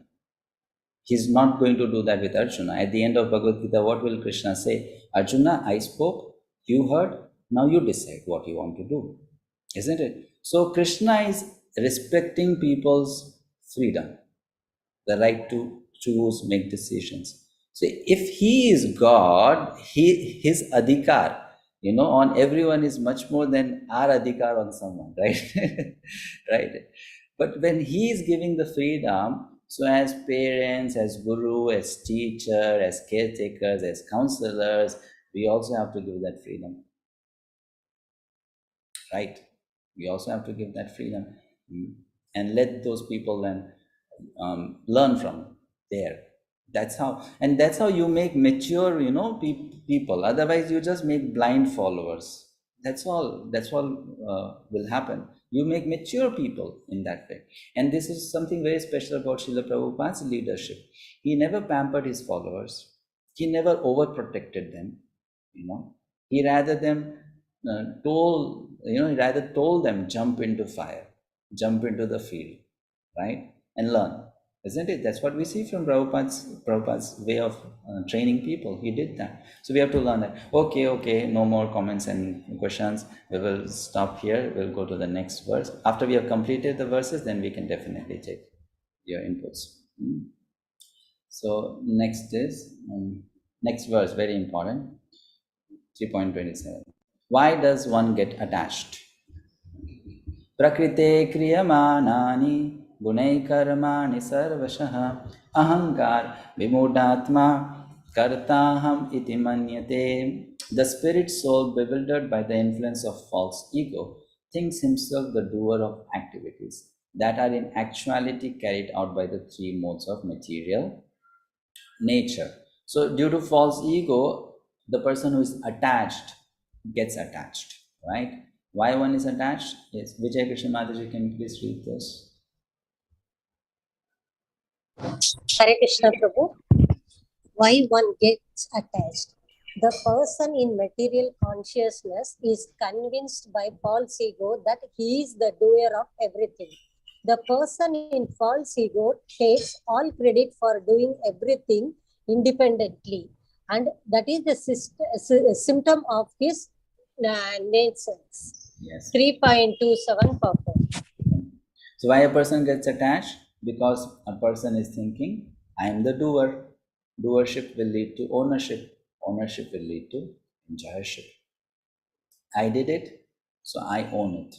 And because I own it, I want to enjoy it. Right? So that is the disease, that is the problem. That false identity. I did.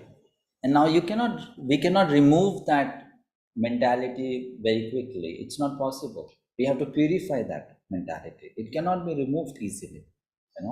That belongingness is very strong with work, with identity, and it cannot be removed very easily. If you tell people give it up, then it's like breaking down the system of that person.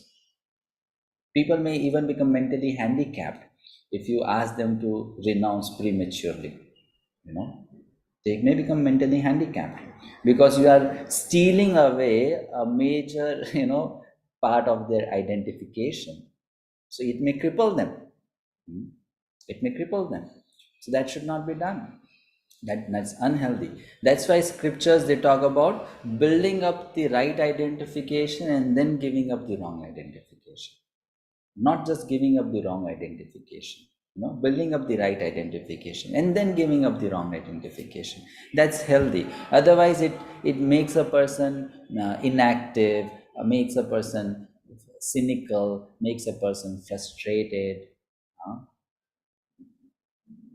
Very much against what a spiritual being should be.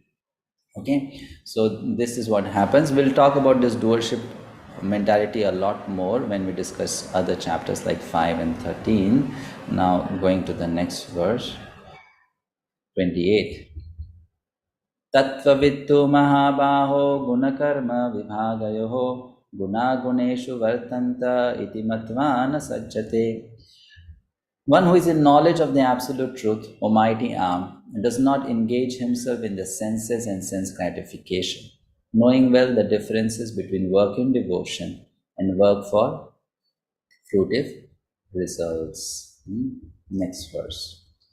Prakriter guna sammulaha sajjante guna karmasu dana kritsna vido mandan kritsna manna vichalayet. Bewildered by the modes of material nature, the ignorant fully engage themselves in material activities and become attached. But the wise should not unsettle them, although these duties are inferior due to the performer's lack of knowledge. So wise should not unsettle them. Okay. So how much should we bother about others? Who would like to read? Pankaj Prabhu? Hare Krishna Prabhuji. How much should we bother? Those who are enlightened in spiritual life, however, should not try to agitate such a materially engrossed persons. Better to persecute one's own spiritual activities silently. Such a bewildered persons may be engaged in such primary moral principles of life as non-violence and similar materially benevolent work. 3.29 purport. Yes. So one kind of instruction here is that don't tell people everything and don't tell people the highest thing always. Tell people as per their level. A preacher should do that. Not that anyone we meet and we have to make that person into a pure devotee of Krishna. If that person is not ready yet for it, you don't tell those things to that person. We have to be smart. This is what Srila Prabhupada did. I'm not able to recall the name of that person. Maybe I'll Google it and I'll come to know. Maybe I should just do it now so that. Wait a second, Keto.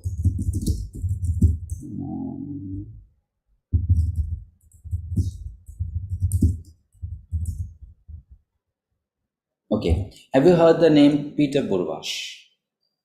No? No? Okay. Let me show it to you. Peter Burvash.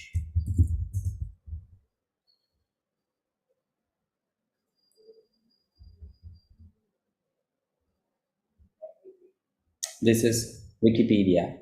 You can go to Wikipedia and later on search for this name, Peter Burvash. What does it say? Was a right-handed Canadian tennis player and coach. It seems that in this month itself he left his body, July 2022. He was a tennis coach. This is what he did. He was an international tennis coach. And he was not alone coaching. He had like a company where they would, provide coaches. So he was running a business, an international level business of coaching people into playing tennis. Kids, ladies, gents, grown-ups, all that kind. This person, Peter Burvash, met Srila Prabhupada. And Srila Prabhupada told him how to do his business better. That's what Prabhupada told him. When you meet when you would meet this person, now he's not there. If you meet this person, Prabhupada never told him that you become a devotee of Krishna. Prabhupada just told him, how can you do your business in a more ethical manner? That's what he preached to this person. Later on, this person did become a devotee. He was chanting 16 rounds, but he did not take initiation. But he was chanting 16 rounds. And he was traveling all over the world as a tennis coach. He's an author, speaker, businessman. So Prabhupada did not preach to everyone the same thing. Did not, right? Depending on how much that person can take and what he can do. Right? We see from the life of Srila Prabhupada. Right? So this is what a person should do. When you meet people, we should know how much to speak, what to give, what not to give. Is that person ready for it?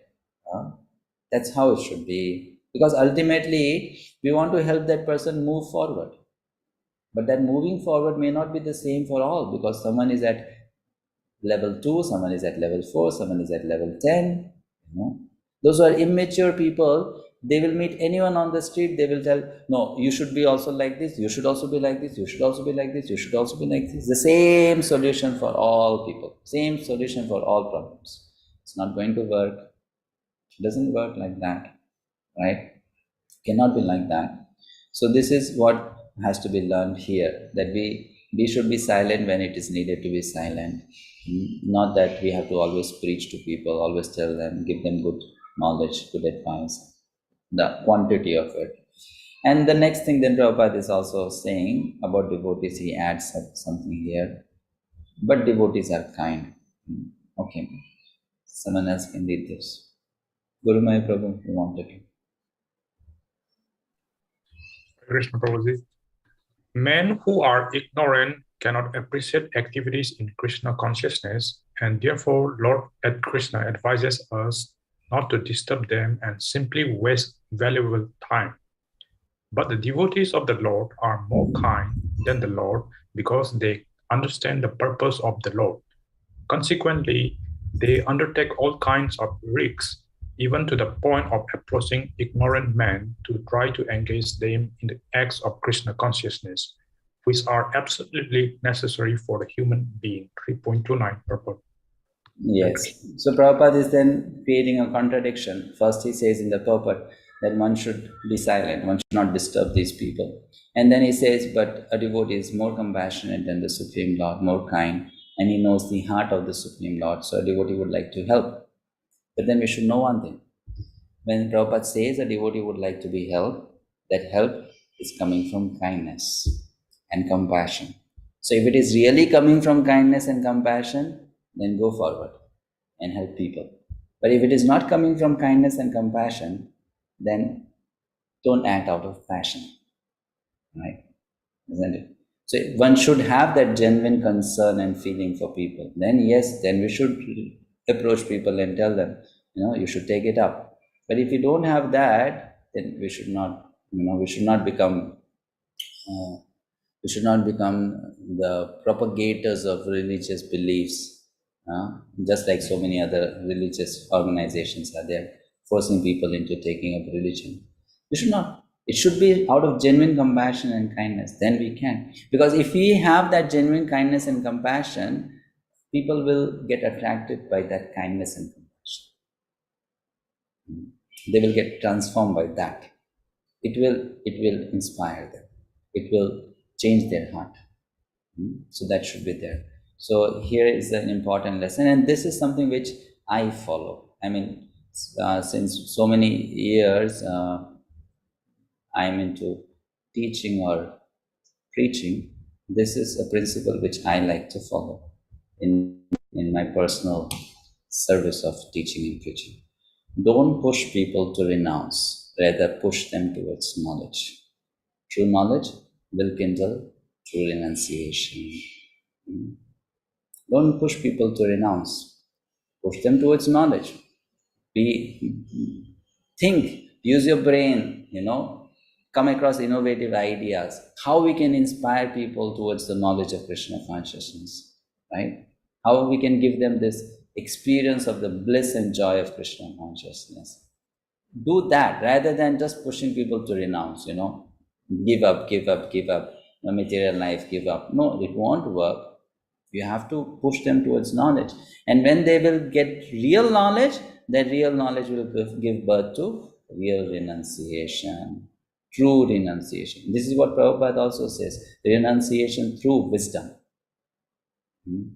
Right? True, genuine renunciation, genuine spirituality, not show bottle spirituality, artificial, genuine, that will happen through true knowledge. So that should be done. Education should be there. Education of Krishna consciousness. Then people will take to Krishna consciousness very maturely. That should be there. Okay, so after this, Krishna then talks about doing devotion, doing work in the spirit of devotion. Pradhan Prabhuji, if there's a comment or question, we'll take after we complete the verses, all the verses. If you want to read, yes, no problem. So let's now read the remaining 2 verses for today. 3 verses, I'm sorry. 3:30. Mayi sarvani karmani sanyas adhyatma chetasa nirashir nirmamo bhutva yudhyasva vigata jvaraha. Therefore, O Arjuna, surrendering all your works unto me with full knowledge of me, without desires for profit, with no claims to proprietorship, and free from lethargy, fight. This is the verse, first verse in Bhagavad Gita, where Lord Krishna is actually, please keep your mic on mute, where Lord Krishna is actually pointing out bhakti. First verse in Bhagavad Gita. How do we know Krishna is pointing towards bhakti in this verse? Because he's using the word mai, unto me. That makes it bhakti. Mai sarvani karmani. He's saying, you give all the results of your work to whom? To me, right? And when Krishna comes in picture, it becomes bhakti yoga. Okay? So it's now a higher level. It's above Nishkam Karma Yoga also. Because Krishna is asking Arjuna, you do it for me. Sanyasya adhyatma chetasa. Then what is the third line and fourth line? Very important. Nirashir nirmamo bhutva. Give up sense of proprietorship and give up the desire for profit, which means give up mode of passion. The third line indicates give up mode of passion. Yudhyasva vigata jvaraha. Jvaraha means laziness. Vigata means give up. Give up laziness or lethargy. That refers to giving up of mode of ignorance. So you give up tamoguna, you give up rajoguna, you come to sattvaguna, and in sattvaguna what you do? Whatever result you get by the work, you offer it to Krishna. That becomes bhakti. That becomes devotional service. It's a science. Give up ignorance, give up passion, come to goodness, and then offer everything to Krishna. That's called bhakti. Right? That's called bhakti. This is what Krishna is telling Arjuna to do here. Follow. And if Arjuna doesn't listen to that, or listens to that, what will be the result is explained in next two verses 31 and 32. The result of following is given in 31, the result of not following is given in 32. Ye me matamidam nityam anutishtanti manavam shraddhavanto nasuyanto muchyante tepi karmakihi. Those persons who execute their duties according to my injunctions and who follow this teaching faithfully without envy become free from the bondage of fruitive actions. Ye tu etad abhyasuyanto nanudishtanti me matam sarvajnana vimudangsan viddhinashtana chetasaha. But those who out of envy disregard these teachings and do not follow them regularly are to be considered bereft of all knowledge, befooled, and ruined in their endeavors for perfection. So the analysis can be done through this table. 3.31 says, activities should be done as per Lord's injunctions. Mood should be faithfully without envy, result freedom from bondage. And if we act against Lord's instructions, irregular manner, with envy, then there will be ruination, will not get any success in life. So Krishna said that here. It's an ultimate warning to Arjuna. Okay? Now, any questions or comments?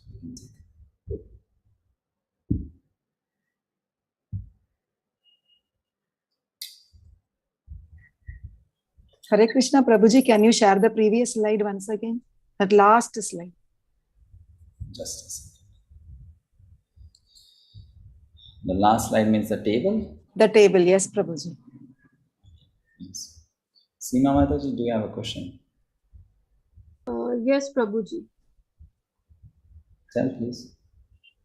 Prabhuji, in the verse number 24, purport, last point where Srila Prabhupada ji has written, there are so many incarnations of God without the power of Supreme Godhead.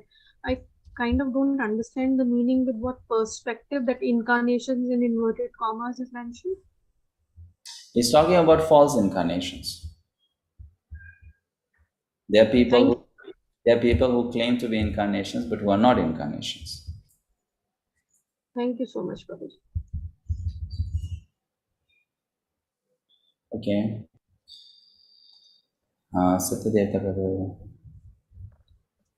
Yeah, Prabhu, this little follow-up question, Prabhu. In 329, you're mentioning about where Krishna was talking about we should not unsettle them, allow them to do their job. I wanted to understand this one because today's two slokas were little bewildering me from what I have been trying to understand from the past few years. So I'm a little more curious to take that and understand in the right perspective. Well, here what Krishna is trying to say is when he says don't unsettle them, which means that, we should not artificially try to change their position externally, change their position. That will not be healthy. It doesn't mean that, okay, we should not at all try to convince them or persuade them to take to the right path. No, we should do that, but we should not ask them to abruptly leave things or give up things, right? Or preach to them in a manner that they become very disturbed. That should not be done. It should be done in a way that it is accepted in a very healthy way, in a positive spirit, and in a voluntary manner. Because we cannot force people to go to Krishna. Cannot be done, no?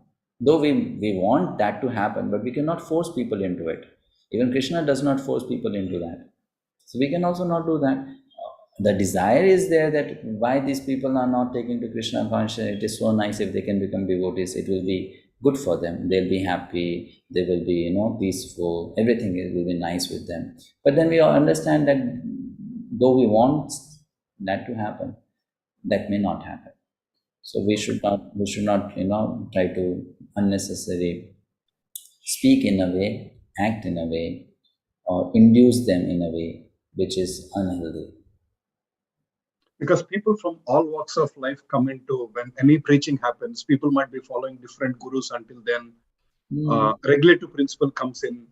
Okay. Sometimes the regulative principles are told fairly immediately that you have to give up non-veg, you have to do 16 rounds of chanting, and then people are suggested not to follow their old gurus, whatever they have been following for years, saying that they are fake gurus and this is the right path, higher path. I see that most of these truths are almost told in the first few weeks of any science of self-realization classes which many preachers are taking. So that's where I was trying to understand and connect what's happening to what you're telling to answer. Don't push them, allow them to take their path, and because these are all higher truths are revealed almost in the second, third week of the conversation of the science of self-realization classes, which many preachers are taking, and some of us are also trying to follow that and take them and do some youth preaching and all.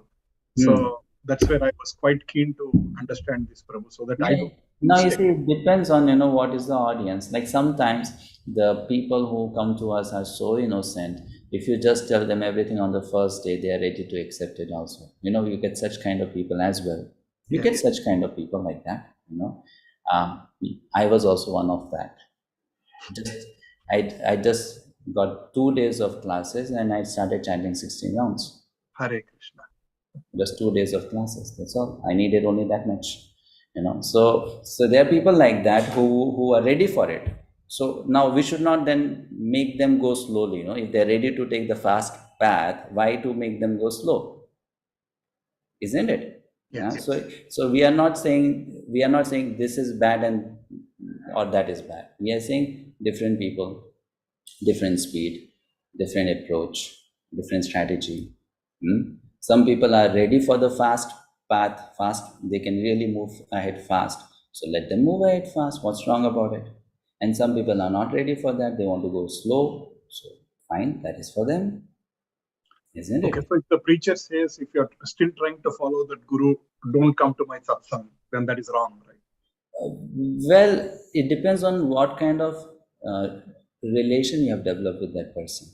Okay. I can tell you something.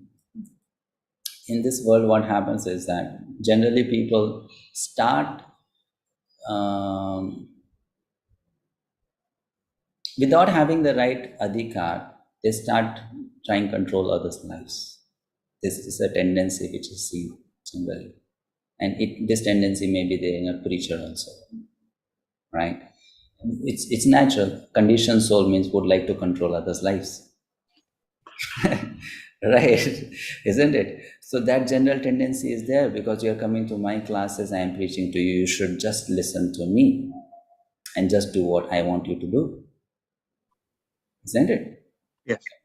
So those are playing the role of a preacher, they should also be aware of this, that we may have these tendencies and we should be careful of not executing those tendencies with people who are coming across us. So one should preach or teach in a detached manner. Just do your part, your duty, how much you are supposed to give. And then if that person is eager to receive more, then you give more. Right? Then you pour your full heart, into that. But then if that person is not eager, then we should not impose upon that person. It's very unhealthy, very, very unhealthy. I've seen people taking wrong decisions because of that. Taking initiation from spiritual master whom they did not want to take initiation, or becoming a brahmachari if they didn't want to become brahmachari, or getting married to a particular lady whom they didn't want to get married to. I mean, so many such wrong decisions happen in the life of a practitioner because of this kind of wrong counseling or preaching or whatever. Later on, person suffers, isn't it? So those preachers who are preachers, they have to be very, very careful about it. They should not become controllers. They should not become controllers. They should preach in a detached manner that we are just doing the duty of transmitting the knowledge. Finish, that's all my role is. What adhikar do we have to actually even counsel people on their personal life issues? It is only possible for one to do that only after you have known that person for a good period of time. Now, without knowing that person's nature, from where that person is coming, what exactly the problem is, people just jump into giving personal life solutions, getting into those problems. But for me, it's very difficult because I feel unless I know a person thoroughly in and out, how can I give a solution to a person's personal life problem? Not possible. I can only make some assumptions and stupid assumptions and give them some kind of stupid solutions that do this, do this, do this. That's not going to work. It's not going to work. So for me, if someone asks me these questions, should I get married or not? I don't give an answer to that question. I say, this is your question. This is your personal life question. You have to decide. I know you for a few months or let's say few days. How can I tell you whether you should get married or not? Right? So when people ask me questions like this, I don't give an answer. And who am I to answer? Okay, if I was a pure devotee of Krishna and I can, ask Krishna directly, this fellow is asking me this question, what should be the answer? Then I can give the answer. But I'm not like that. Right? I'm not there yet. So how can I? I can only maybe give an advice or a suggestion, you see, that from my little understanding, as an elder brother, you can say, if that person is younger to me. So as an elder brother, as an elder sister, I can tell you this. Not more than that. But we do see people start controlling people's lives actually, isn't it? And making it mandatory. If you don't follow me, then from tomorrow you're not my counselee anymore. Right, isn't it? It happens, isn't it? Or yeah. If they won't say it on face, they start giving you signals like that. Yes. Isn't it? Correct? Yes. That is insane, brother. That should not happen. That should not happen. We don't have adhikar to behave like that because we are not pure that much yet. We're not pure that much yet. Only a pure devotee of Krishna can instruct others, because Krishna has empowered that person to do so. That person has the adhikar. But we are only, for me, if you ask me, why am I doing the seva of teaching and preaching? I am doing that just to keep myself safe in Krishna consciousness. Myself alive. It's not Jana Kalyan. It is my own kalyan. Right?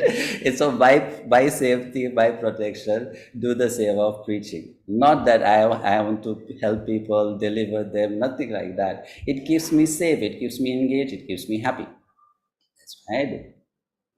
That's my approach. Not that I want to help people out. Forget it. We have to be helped ourselves first, right? That's our situation. So I hope.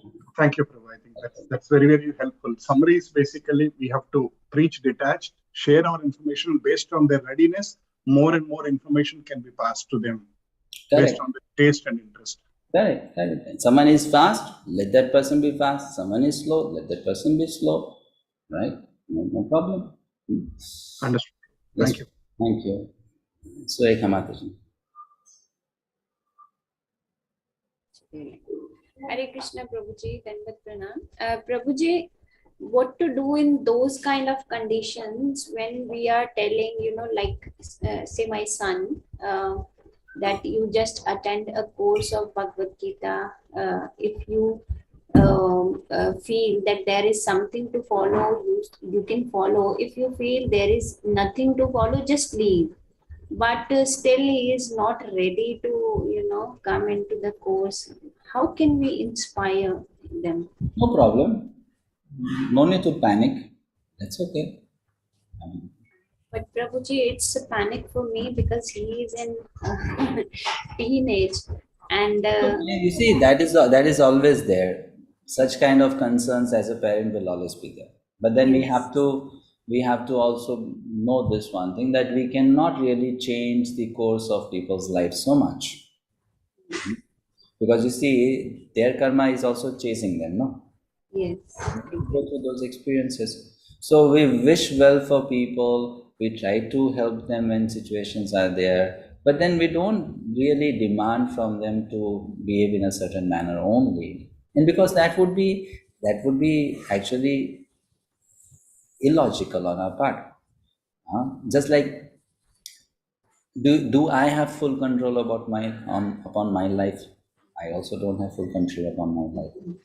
Right? Even we want for ourselves so many things, but it doesn't happen. So why it will happen with others also? It will not happen. So you wish them well, you pray for them. When there are opportunities, you try to help them get into the path. But at the same time, let this not become an obsession. We are obsessed with the idea that somehow or other I have to get my child into this. That's not good. That's not healthy. That will start affecting your relationship with that child as mother and child relationship. That should not happen. It should not happen. Right? So we should not be obsessed with this idea. Let it be. Accept the fact. Sometimes it's possible that that person will not take to Krishna consciousness now. May take later. Accept that fact. Really be ready for that. It's okay, no problem. In fact, the devotee should not be so much concerned about other families practicing Krishna consciousness. You know why? Even if they don't practice, if you are practicing well, Krishna will give them some bonus points. So you practice well. Krishna will always give them bonus points. So you practice well and put your 100% into it. Right? That's in my hand. Usha Mataji. Hare Krishna Prabhuji, Dandavat Pranam. I just wanted to ask you regarding Shloka 30. You said this is the first time in this particular chapter that Krishna is mentioning about the Buddhi Yoga. Bhakti Yoga. Not really Bhakti Yoga. So that I could not really understand in this, Prabhuji. Bhakti Yoga means things should be done for Krishna. So here in this shloka, Krishna is saying, Arjuna, you surrender all your works unto me. So that's why it's about bhakti. And that's how you've given the example if you follow in shloka number 31, these are the results. And if you don't follow, then these are the results in shloka number 30. Correct. Okay, thank you. Navaniti Mataji. Hare Krishna Prabhuji, thank you so much for this wonderful class. As a parent, I can relate so much to your explanations, and I definitely know it is going to help me in raising my child. Prabhuji, my question is, as you said, when we follow someone, we follow because of so many good qualities in that particular person, and so all the points you have told us. But Prabhuji, isn't there is a tinge of envy or jealousy in someone's heart? Depends, not always. Sometimes it can be there. If we try to imitate someone, then definitely there is envy. If we try to follow someone, then envy may not be there. But when we are trying to imitate people, then envy is certainly there. When we are not eligible we are not, you said the eligibility criteria also. In that case, when you are not eligible and you just want to be like them, then that is envy only. It might be in a subtle form, but envy and jealousy. It's not subtle, that is envy. Envy means what? You see someone in a particular position and you think, why that person should be there? I should also be there. That's envy. Yes. Thank you, Prabhuji, that I wanted to clear. That's called envy, right? So non-envious means that you see someone happy and you are happy. And you don't want to become that person. That's called non-enviousness. Envy means that you see someone happy, so I also want to experience that happiness by being there. That's called envy. So those who are pure in heart, because they are themselves fully satisfied, when they see someone happy, they don't feel envy. Because they themselves are fully satisfied. So they don't feel envy. But when one is not like that, then one feels envy. Okay, so this is the understanding here. Seema Mataji and Aarti Mataji, 2 questions, then we stop. Hare Krishna, Prabhuji. Prabhuji, I just had a doubt now when the other Mataji has asked one question related to her son or something. So if we are saying or understanding that if all beings will behave according to their own nature and there is no one who is not having his own nature, then that means how do we understand that all the scriptures, they are saying that it can be changed? So does it not become purposeless or something like there is no personal effort, or how do we understand that part? I am a little confused now. The scriptures, they say that we can change, but then the scriptures don't say that you have to change everything. There are certain things to be changed. There are certain things not to be changed, right? Like the scriptures don't say, you're born as a woman, now you become a man. You're born as a man, now you become a woman. Right? Isn't it? So change has to be in the positive manner, not that just changing things or making people change is the goal of life. Right? So there are certain aspects to be changed. The scriptures are not telling that, okay, you like to eat some particular preparation because that's kind of body you have. So now you stop liking that and now you start liking this. The scriptures are not demanding such kind of changes. The scriptures are demanding change in the purification of heart. What is my consciousness? That is what the scripture is suggesting. Not that we have to work on changing anything and everything. No. So as a person who is caretaker or parent, we should also know that there is an individuality to the child, and as per that individuality, that child will have likings and dislikings, and those likings and dislikings may not match with my likings and dislikings. And we should not try to then unnecessarily change those things.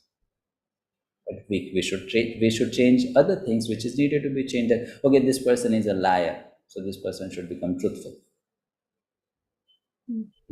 This person is not hardworking, so this person should become more hardworking. So we should help people grow in their value system. We should help people grow in their devotion to Krishna. But not that, we try to just change people for the sake of changing them or controlling them. So the scriptures, they say there are certain things which we should not bother to change. Why? It's not needed. But because of our false ego, we may want to unnecessarily change those things as well. So there has to be a proper understanding of it, and then push the people to help them grow in Krishna consciousness or in their devotional life or in the material life, whatever. Next question, Aarti Mataji. Hare Krishna, Prabhu. Prabhu, one question I had was recently we have started yoga classes in the temple, ISKCON temple. My question was, could we directly introduce them to the chanting of the holy name, or should we kind of take them slowly and then introduce chanting? It depends on the audience, Mataji. It all depends on the audience. If your audience is ready to take it immediately, give it immediately. Okay. Audience is not ready for it, and you give it slowly. No, it's just like if you are a doctor, your treatment for different patients will be depending on what is the disease of the patient, how ready the patient is. It's not a box solution, fitting in all situations. It is an individualized solution depending on who the patient is. Likewise, when we are counseling people, bringing them to Krishna consciousness, guiding them to Krishna consciousness, it has to be a lot on how that individual is. Okay. So you have to, decide. If it works, okay, people are ready for Krishna consciousness, immediately chanting of Krishna. Give it on the first day. What's wrong? It's not that we have to give after 6 months only. No, right? We don't have to follow that protocol, right? But if they are not ready for it, then maybe you have to give after 6 months. Okay. So you have to decide, depending on. Okay, my thing was like, are we pushing it on them or just that you have to decide. It's that because you are the person in charge there, you are dealing with them, you have to decide whether you're pushing or not, isn't it? Okay. So because if you are pushing, how can I tell you're pushing? That you only can feel, right, whether you're pushing or not. Okay. You're pushing, how will I sitting here feel whether you're pushing or not, right? Yeah. No, they're very new, they're non-devotees and things are kind. So, my thing was whether we should give it slowly or... You can play Mahamantra in the background and not let them chant the Mahamantra. You can just play Mahamantra as a soft music in the background, like what Amrita Vilasini from Taiwan, she does. She also preaches to people in Taiwan. So that's how she preaches, okay. Playing mantra in the background and then teaching them mridanga, right? Teaching them mridanga and other things. So that's what she preaches to them. Okay. Okay. Thank you, Prabhu. Hare Krishna. Thanks a lot for the wonderful session. Hare Krishna.